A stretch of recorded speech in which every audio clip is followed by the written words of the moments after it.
जय श्री राम। बांग्लादेश और पाकिस्तान ये दो अलग अलग देश जरूर हैं, लेकिन इन दोनों देशों में हिंदुओं की स्थिति गंभीर है। दो पड़ोसी देश पाकिस्तान और बांग्लादेश, लेकिन यहाँ रहने वाले हिंदू अल्पसंख्यकों की जिंदगी आज भी कई बार सवाल के घेरे में है।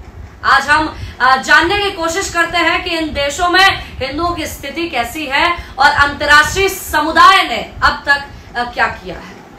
और आप भी जरूर बताइएगा कि इन दोनों देशों की स्थिति ऐसी क्यों है और इन स्थितियों को सुधारने के लिए क्या करना चाहिए। पाकिस्तान में हिंदुओं की स्थिति को आप सबको जानने की जरूरत है, और वो क्यों है?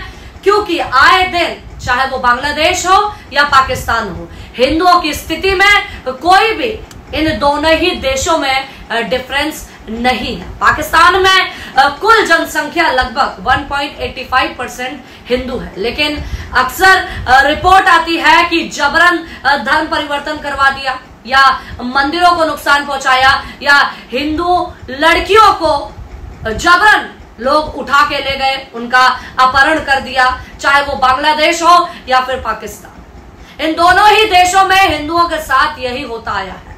सिंध और बलूचिस्तान से भी कई बार यही आवाज उठी है कि अल्पसंख्यकों के साथ नाइंसाफी हो रही है, अल्पसंख्यकों को न्याय मिलना चाहिए, लेकिन न्याय दिलाएगा कौन? बांग्लादेश और पाकिस्तान में जो गद्दी में बैठे हैं उन तमाम लोगों की सोच एक जैसी है। बांग्लादेश में हिंदुओं की स्थिति क्या है यह किसी से नहीं छुपी है।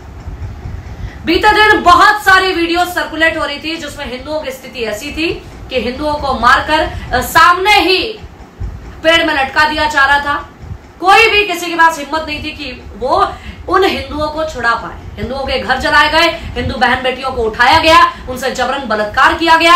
ऐसी स्थितियां आप सबके सामने आप सबने भी देखे होंगे। बांग्लादेश में हिंदू आबादी पहले के मुकाबले घट रही है। कई धार्मिक जगहों पर आप लोगों ने देखे होंगे दंगे हुए हैं, मंदिरों को निशाना बनाया गया है। सोशल मीडिया में भी इन तमाम चीजों के दृश्य आप सबने देखे होंगे।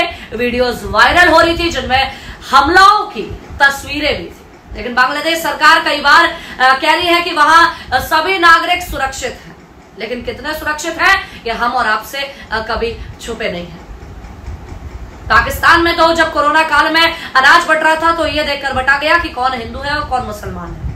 अगर हिंदू है तो भैया इसको छोड़ो, लेकिन मुसलमान है तो उसको अनाज दिया जाए। यह है पाकिस्तान। और बांग्लादेश की भी स्थिति कोई भिन्न नहीं है। मंदिरों के दृश्य, ढाका की सड़कों के फुटेज आप सबने देखे। अंतर्राष्ट्रीय मुद्दों पर जो बात होनी चाहिए, लेकिन हिंदुओं की स्थिति पर कभी बात नहीं होती है। हिंदुओं का जीवन यूं ही, चाहे वो खुद के देश में हो या फिर बंगाल में या फिर बांग्लादेश में या फिर पाकिस्तान में, संयुक्त राष्ट्र और मानव अधिकार संगठन ने इन घटनाओं पर चिंता जताई है। कई बार भारत ने भी इन घटनाओं पर चिंता जताई है, लेकिन फैसला कुछ भी नहीं हुआ कुछ भी नहीं। इन मुद्दों पर आवाज जरूर उठाई है, लेकिन सवाल ये उठता है कि क्या सिर्फ बयानबाजी से इन हालातों पर सुधार हो जाएगा?